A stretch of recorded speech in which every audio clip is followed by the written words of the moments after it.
Hey everyone, welcome to our channel. Let's take a look at this question. Does money buy happiness? This is one of those questions that seems simple on the face of it, but turn out to be far more complex once you start to dig deeper. So here's what we'll do in this video.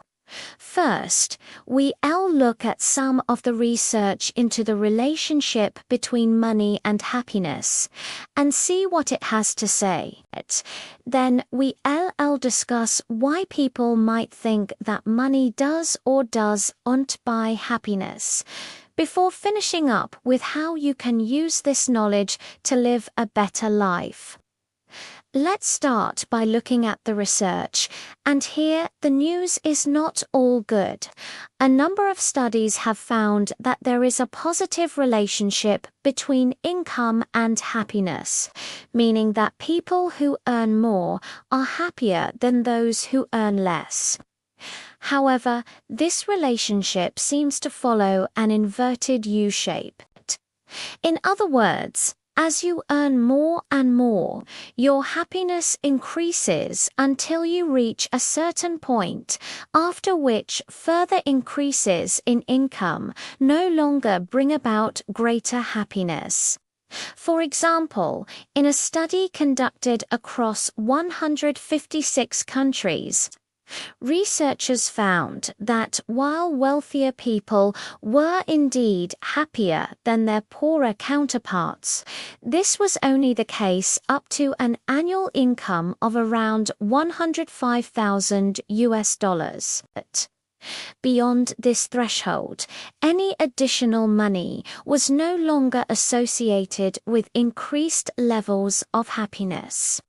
Similarly, a study carried out with British civil servants discovered that while low earners were significantly less happy than the national average, the happiness of high-income earners started to tail off. Once they've reached an income of about £85,000.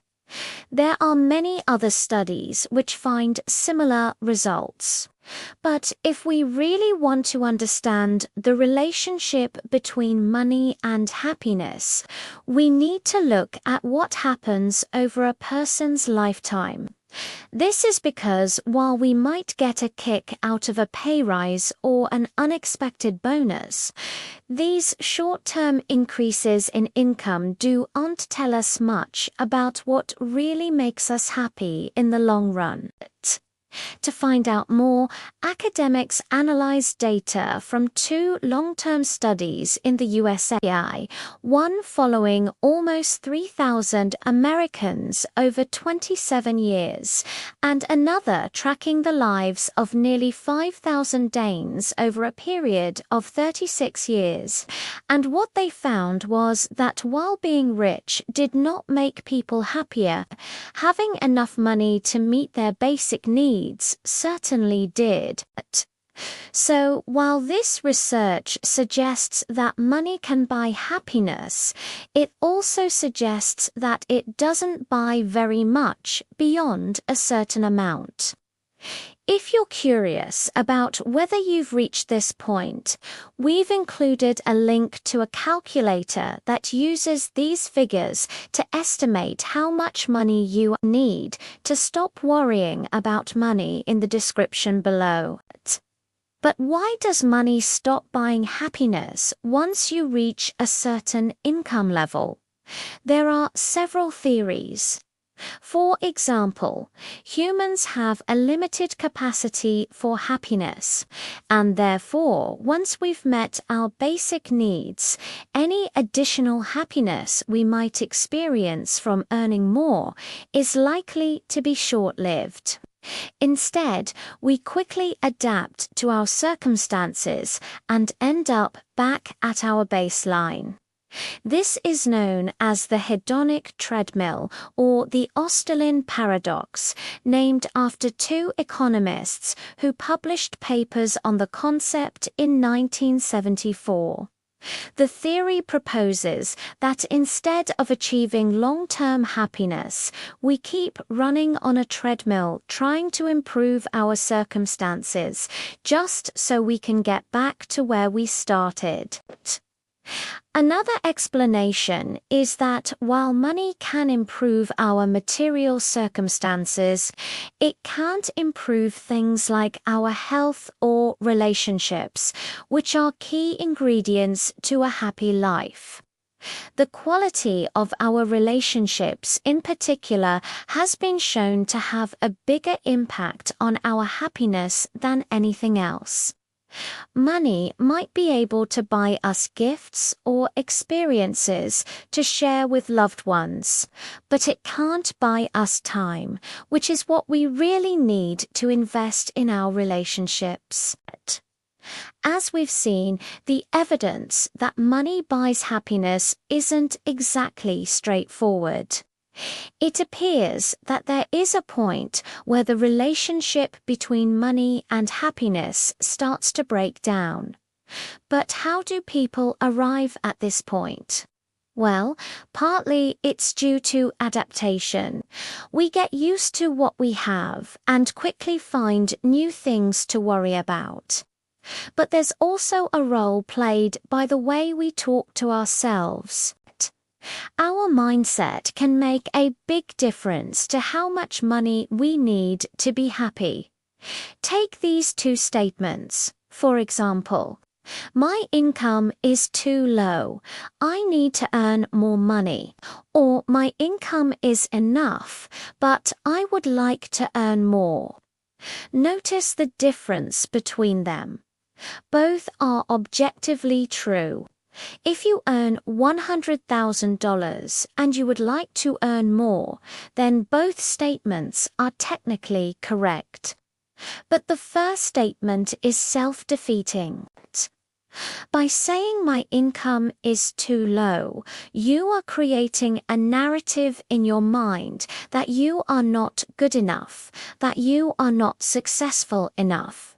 You are trapped on the hedonic treadmill. In contrast, the second statement is empowering. It acknowledges your current reality without letting it define you. It allows you to focus on what you would like to achieve without the negative self-talk that will undermine your efforts. Of course, this is easier said than done. Changing the way we think is never easy. But becoming aware of our mindset is the first step to changing it.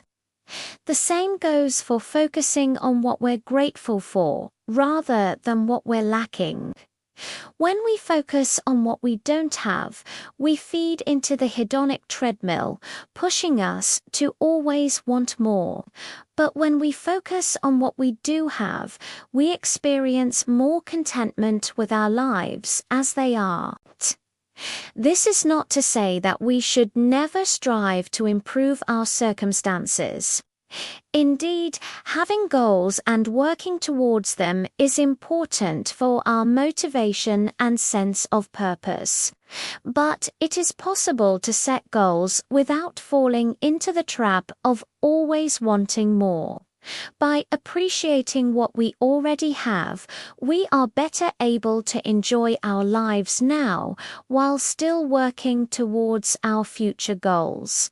So, does money buy happiness? The answer is yes and no. Yes, in that having enough money to meet your basic needs will make you happier than not having enough, but no, because beyond a certain income, any additional money will not make you happier. Indeed, you might even become less happy if you spend your time chasing it. It's a bit like asking, does exercise improve your health? Again, the answer is yes and no. Yes, in that exercising regularly will improve your physical and mental health. But no, in that just exercising a little more won't improve your health further. What this means is that we should focus on finding ways to experience more happiness in our day-to-day lives through appreciating what we have, cultivating gratitude, and ensuring we're not spending our precious time chasing money. At the same time, we should recognize that while money can't buy happiness, not having enough money can make us unhappy. Therefore, we should also work to ensure that everyone has enough money to meet their basic needs. We hope you enjoyed this video. If you did, please remember to subscribe and share. And as always, thanks for watching.